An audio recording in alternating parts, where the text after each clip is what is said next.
Role-playing games have always been a staple of video games, but we got a lot of good ones coming up this year in 2025. Hi folks, it's Falcon, and today on gameranx, the top 25 new RPGs of 2025. Starting off with number 25, it's Elden Ring, Nightreign. This one's coming to us, of course, by From Software, published by Bandai Namco. It's a standalone adventure within Elden Ring that basically gives us a cooperative roguelite within the Elden Ring world. You're going to cooperate with two other people, teams of 3, and you're going to have a procedurally generated world with the shrinking battlefield. I don't know, it's a really interesting concept. Normally you would hear that in like a competitive thing, but it's not, it's cooperative, which honestly makes me fairly excited because, I mean, it's something completely new from. Yes, it's in the Elden Ring world, but no, it's not something like anything they've made prior. Elden Ring Nightreign is coming sometime this year for the PlayStations, the Xboxes, and PC. At number 24, we have Teenage Mutant Ninja Turtles: The Last Ronin from Black Forest Games, published by THQ Nordic. This is a little darker, more of a mature type of Teenage Mutant Ninja Turtles game. Kind of a sad one, too. You're the only of the 4 that's left. The other 3 have been taken out, as well as Master Splinter. Kind of looks like God of War, the reboot. But, you know, it's Ninja Turtles, and it's kind of a dark idea. It looks very interesting to me. It's definitely one that I want to play. It is coming out sometime this year for PS5, Xbox Series, and PC. At number 23, we have Neverness to Everness from Hada Studio, a free-to-play open-world action RPG set in the city of, and if I'm saying this wrong, and my apologies, but Hethero. Basically, you're going around the city, checking out anomalies, investigating weird happenings. The combat, I think, is kind of the highlight. It's a very cool-looking combat system, very fast. Reminds me of a Platinum-type game. But you've got this big city, open world. From the previews that we've seen, it looks like you're even going to be able to use a car. I mean, I don't want to jump the gun here and say it's like a more typical anime version of Nier Automata in terms of you have a city and the ability to traverse around, but in some ways it kind of looks like that. I don't know, it's definitely something somewhat different looking. The anime Tokyo city alone as an open world is cool enough to at least warrant a second look. Neverness to Everness is coming out this year sometime for PS5, mobile, and PC. At number 22, we have Game of Thrones Kingsroad, developed and published by Netmarble, an action-adventure RPG set in Westeros. Essentially, you're a bastard from House Tyre, a northern minor noble family. You're defending their ancestral home and supporting the Night's Watch against the White Walkers. You got various classes, different play styles. There's familiar characters like Jon Snow, Varys, the Lannisters. I mean, I'm not exactly sure what to make of it yet, but if they land it, it'll definitely be real cool. Game of Thrones Kingsroad is coming in 2025 to PC and mobile. And number 21 is Where Winds Meet, coming to us by way of Everstone Studios through NetEase, an open-world action-adventure RPG set in ancient China during the 5 Dynasties and 10 Kingdoms period. This is an absolutely visually stunning-looking game. It's a fairly extensive-looking game. I don't know exactly what the story is going to be, but obviously you are set in a time period of political intrigue and warfare. All that. You got Chinese martial arts, weapons, skills, bows, arrows, long swords, twin blades, and Tai Chi. You got tons of stuff to look at here. In some ways, it looks like it takes a little inspiration from Ghost of Tsushima, at least visually speaking, but it's got a little bit of a Sekiro, Shadows Die Twice feel to it in terms of how it moves around, at least from everything I've seen. They do have a little bit of the parkour of Assassin's Creed in there as well. I don't know. It's one of those things that, again, you can sense little hints of influences all over the place, but it's really how it comes together in the end. So we will see what that looks like when Where Winds Meet lands sometime on the PS5, PC, and mobile in 2025.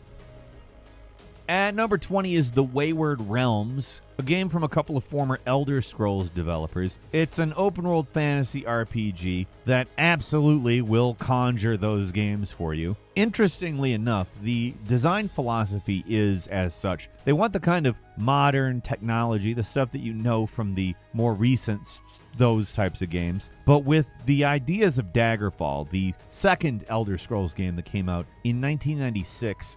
It's an open world game, very, very big and procedurally generated, just like the original Elder Scrolls Arena. Wayward Realms is actually going to take a similar approach, although the way it does it is a little different. It's going to feel a little more handcrafted. It's an interesting looking game. Honestly, I do kind of miss those really old Elder Scrolls games. They're kind of weird and janky in a way, but in a good way. It really was unprecedented, the amount of world there was, even if sometimes it was kind of repetitive. Wayward Realms is coming, I don't know exactly when this year, but it is in development for PC. At number 19, Lost Soul Aside.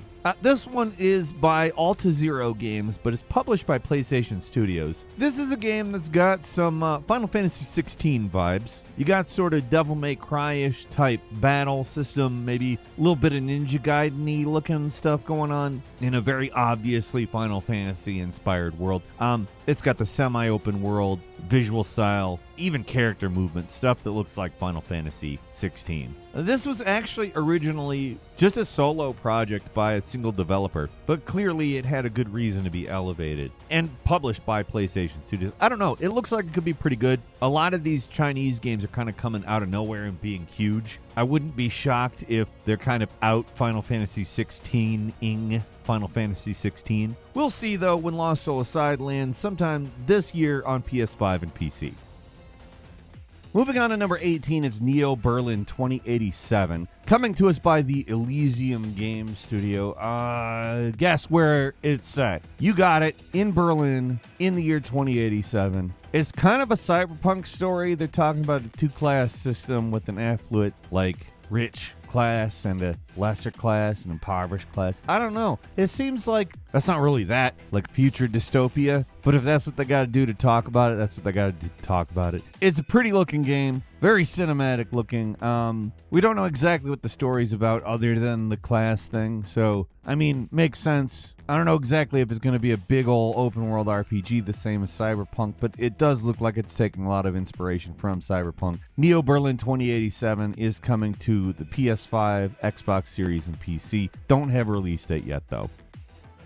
And at number 17, we have Vampire the Masquerade Bloodlines 2, coming to us from the Chinese room. Obviously, we don't really get a Vampire the Masquerade game that often, so it's kind of an event. If you've ever played the original, it's similar but different in certain ways. First off, the original is in Los Angeles. This one's in Seattle. It's had a troubled development. The Chinese room, obviously known for Everybody's Gone to the Rapture. Kind of different than Hardsuit Labs, who was previously developing it. But I don't know, it doesn't look massively different, but some difference. Looks like they got the combat a little bit more better, let's say. Vampire the Masquerade Bloodlines 2 is going to happen sometime the first half of 2025 on PS5, Xbox Series, and PC.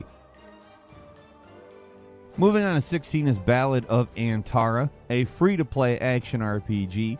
From what I'm observing, it has a lot in common with Genshin Impact. Obviously looks very different in terms of aesthetic, but you're talking the same kinds of multi-character systems, possible gacha mechanics. I will say where Genshin Impact kind of leans towards a Zelda-looking affair, in some ways this also looks a lot like maybe a Dark Souls or Elden Ring type combat at very least. I don't know about necessarily progression as how this world works. And then there's a little bit of Monster Hunter thrown in. At least that's the stuff that I'm seeing from it. It's a very pretty look to it. Moves a bit faster than Dark Souls. Maybe a little bit of that Black Myth Wukong might be kind of there. I don't know if it's enough time has passed for that to be an influence on games, but wouldn't be shocked. I think they put a lot of different mechanics on top of Genshin Impact and gave it a little bit more serious of a look. I think it looks cool. I think it does look cool. It does have a plot that kind of reminds me of Zelda without Ganon. Although it's a mist, they're calling the thing that's descended upon the world an unknown malice. So I don't know. Seems like a lot of different influences. Might make something cool. Ballad of Antara is coming to PS5 sometime this year. And number 15 is The Outer Worlds 2, Hey, you know how I pretty much like champion anytime Obsidian is like doing Bethesda? Well, this is another one. The last one, the first Outer Worlds, not actually the last RPG like that from Obsidian, but the last Outer Worlds was a pretty well-liked game. Not just with critics, but with gamers. It was a kind of like somewhere between Fallout and Starfield. Maybe if Fallout was kind of sci-fi, a space-oriented story. I don't know. I really enjoyed it. I thought it was a great game. I'm very ready for a sequel to it, to be frank. And The Outer Worlds 2 is coming sometime this year for PS5, Xbox Series, PC. And number 14 is Assassin's Creed Shadows. Man, does Ubisoft have some splaining to do in the form of their newest Assassin's Creed game. Kinda their most important game ever. They've messed up a lot in previous years, and they need to show us they can do things right again. Kind of been a slow tumble for a long time, and from what we've seen with Assassin's Creed Shadows, it does look like an actually interesting game. You got two protagonists, two different types of gameplay, more tank style stuff with Yasuke, who is actually based on a historical figure. And the second character is a stealth-based woman who is entirely fictional, not based on a historical figure. I mean, they've done a lot to kind of expand on, I think, Mirage, because I think Mirage is kind of what got the response from people. People have gotten a little wary of the larger, less focused affairs, but also this is probably at least taking some influence from that, I have to imagine. It's gonna be an interesting game, whether good or not. I think, in my heart of hearts, it is going to be a good game. They know what's riding on it, and I feel like they know what they're doing, and they need to pull something off here. I think that they are, but I also think there's a possibility they just fail at it. We'll see. They have to do well in order for their long-term longevity to exist. A lot riding on it. Assassin's Creed Shadows coming March 20th on Xbox Series, PS5, PC, streaming services, and iPad. And number 13 is Avowed, another Obsidian Entertainment RPG, kind of like a Bethesda game. I think they have realized that they can get a whole lot of good out of that. This game is actually set in the Pillars of Eternity world. It's a first-person action RPG. In a lot of ways, it just looks like Skyrim in Pillars of Eternity. That's not a bad thing. It's actually a very good thing. There's a plague. You're fighting it. I mean, again, it's Obsidian doing Bethesda, or at least that's what it looks like to me. And I'm always there. In a lot of ways, if this wasn't Obsidian, it's not something I would be automatically interested in, but it is. So I am. They know what they're doing with this type of a game, and I believe in them. Whereas if it was somebody else, it looks a little generic, and you would kind of expect it to be generic. That's the difference here, the Obsidian difference. Avowed is coming February 18th to Xbox Series and PC. And number 12 is the first Berserker Khazan, an action RPG, kind of a Souls-like set in the Dungeon and Fighter universe, set 800 years before Dungeon Fighter Online, which is an ongoing multiplayer action RPG. This kind of just expanding the lore of the game. The big thing, they're kind of hinging the advertising on his boss battles, and they do look very cool. It has the sort of skill-based, timing-based thing you might expect from a Souls-like. It does have its own look, its own feel. With this cel-shaded looking art style, it's not... I don't want to completely call it cel-shaded. It's a different art style. I like it. First Berserker Khazan is coming March 27th for PS5, Xbox Series, and PC. And number 11 is Phantom Blade Zero, an action RPG that, I don't know, I hesitate to call everything a Souls-like, but you literally are a character named Soul, like S-O-U-L, Soul. You're an assassin. I mean, there's a couple of things that remind me of Assassin's Creed, but it really looks more like a Souls-like to me. Semi-open world, maybe a little bit faster paced combat than a Souls game, maybe more of a WUCHANG style. I'm all right with that. Kind of a Chinese steampunky type game. It's been something we've seen for a while, and it does look very cool. We don't have a specific release date, but Phantom Blade Zero is coming sometime this year for PS5 and PC. And number 10 is Kingdom Come Deliverance 2. This one's been a long time coming, and if you're looking for a more solid, a more extensive, and a just overall better version of the experience that you had with the first game, this is where to go. They did a fantastic job upgrading some of the systems in this game. Jake did a really good breakdown of everything. both in a before you buy and in a 10 things that they don't tell you video. If you want to check those out, I think that it's a pretty safe purchase. If you like the first game, you'll probably like this one better. Kingdom Come Deliverance 2 is already out. You can get it right now, and I would advise that you do if you are even vaguely interested, because it does deliver.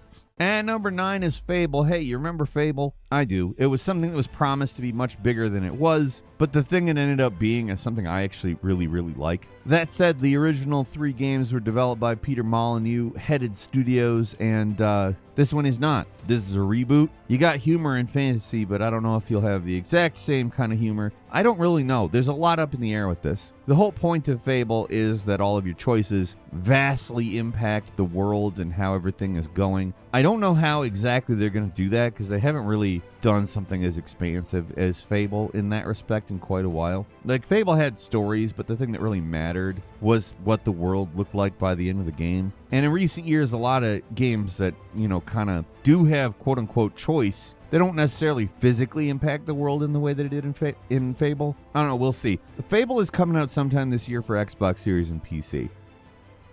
And number 8 is Clair Obscur Expedition 33. A sort of dark fantasy world. It's a turn-based RPG, which is interesting. I guess there's some element of real time, but at its core, it's turn-based. There's this woman called the Paintress who basically kills off anybody aged blank when she paints it on a big old thing. That's obviously the crux of the story. You're on an expedition to stop her. It's the 33rd expedition. And I'm guessing there's going to be a twist where the expedition somehow keep the Paintress going rather than stop her. Like, I just have this idea that the main character woman, the idea is to make her the new Paintress or something. I don't know. I've been hacking away at the story of this one every time we talk about it. I just have that feeling. I'll be excited to share with everybody whether I'm correct or not when it comes out. It is coming April 24th for PS5, Xbox Series, and PC. And number 7 is Alkahest, brought to us by a developer called Push On, a medieval first-person action RPG that's oriented towards melee. Basically, you are the son of a petty lord, and you're sent to investigate these goblin raids on the border. This is an alchemy-oriented game as well, so I would guess you're going to be crafting a lot. You'll be using alchemy to heal yourself, probably. You probably make grenade-like things, weapons, weapon enhancements, something, consumables. Based on what we've seen in the trailer, that would be my guess. It looks pretty interesting. It is currently in development, supposedly coming this year. We don't know exactly when, though. And it is coming to the PC. And number 6 is Soulframe, kind of a free-to-play MMORPG from the people who make Warframe, Digital Extremes. Yes, it is actually a game that is that. I don't know, if you'd have told me that the Warframe people were like, let's do fantasy now, I'd have been like, really? But it actually does look pretty cool. What we basically have to think of is, Warframe isn't tedious in the way a lot of these types of games are, so I have to assume that Soulframe won't be. It's also very, very different in look. I mean, Warframe's popular for a reason, and I think Soulframe probably has learned a lot of the lessons from Warframe. So, I mean, it's fantasy from the Warframe people. That's basically what you're looking at here. It is coming out sometime this year for PC. And number 5 is Vikings Destiny by the Digital Daredevils. Basically, you're a Viking that survived a shipwreck. You gotta gather resources, build shelters, and essentially create a settlement. There's a lot going on here. It's not just collect things and craft. There's also kind of management sim sound and stuff, the resource allocation, workforce assignments, village expansion, city planning, etc., etc. I don't know exactly to what extent it's going to land between the spectrum of survival and management, but we'll see. It does look interesting to me. If I had to guess, I'd guess closer to survival. Vikings Destiny is going to enter early access on PC late this year. And number 4 is Monster Hunter Wilds. Capcom doesn't play around with Monster Hunter. The way I like to characterize Wilds is world but Rise. It looks like it's incorporating a lot of the verticality of Rise, but it obviously, in terms of quality, graphical fidelity, etc., it is definitely the follow-up to Wild. That said, again, Rise was a lot more colorful of a game, and so is this. I like that a lot. I mean, you know what Monster Hunter is at this point. There's not really any story that is going to particularly, shake that world up. You're a monster hunter and you hunt monsters. Yeah, there's character stuff, but honestly, I could do with a little less of that and just give me the glorious gameplay of Monster Hunter. Monster Hunter Wilds, I'm highly anticipating. It's coming out February 28th for PS5, Xbox Series, and PC. And number 3 is WUCHANG Fallen Feathers. This is Souls-like action RPG straight up. They're not even trying to come up with other words for it, which honestly I don't care so much about. I know a lot of people do, but honestly I'm fine with there being a genre called Souls-like. I'm fine with it. This one takes place during the Ming Dynasty. It is full-blown fantasy. It is not a historical story. There is a disease going on, a plague that is causing humans to transform into monstrous beings. Not something that happened in history. Does have a very interesting aesthetic. A lot of energy floating around in this one, and I don't hate that. It's nice looking. You have the feathering disease, as they call it. It's something that you are slowly transforming and you're harnessing. I don't know if the story is you're trying to stop it or you're embracing it or what have you, but it's a very cool looking game. WUCHANG Fallen Feathers is coming to PS5, Xbox Series, and PC sometime this year. And number 2 is the Gothic 1 remake, the original Gothic, the wowie wow wow Gothic. Sometimes praised as a very ahead of its time game, sometimes talked about how janky it could be. Alchemia Interactive is developing this one, though. It does look obviously a lot better than the original Gothic. The idea, according to the developers, is to modernize but preserve the core essence. Honestly, I know a lot of people love Piranha Bytes, and this was the first Piranha Bytes game, so it was the first in the series. By the time we were playing Alex, I was pretty burnt out on their formula. I'm all for modernizing Gothic and making it something that's a little bit more tolerable, and I'm actually very interested in this one. It has the potential to take what is a classic game that really did a lot and make it a little bit more, not janky as hell. That's coming out sometime this year for PS5, Xbox Series, and PC. And finally, at number 1, basically the same type of thing, the Witcher Remake. I am not interested in returning to Witcher as it was released back in 2007. I am interested in playing that story again. I'm not interested in playing that game again. So they're remaking it in a way that is making it more in line with The Witcher 3, which I am absolutely all about. Please do this with The Witcher 2 as well, CD Projekt Red. We do not have a date. Supposedly this one is coming this year. I have my thoughts that it's probably next year. We'll see. I'm excited enough that I'd rather talk about it than not, though. Between Gothic and this, it's the perfect, let's make passable games out of some janky classics that are really tough to return to. I'm all about that. What about you, though? Leave us a comment. Let us know what you think. If you like this video, click like. If you're not subscribed, now's a great time to do so. We upload brand new videos every day of the week. Best way to see them first is, of course, a subscription, so click subscribe. Don't forget to enable notifications. And as always, we thank you very much for watching this video. I'm Falcon. You can follow me on Twitter and book me on Cameo at Falcon the Hero. We'll see you next time right here on gameranx.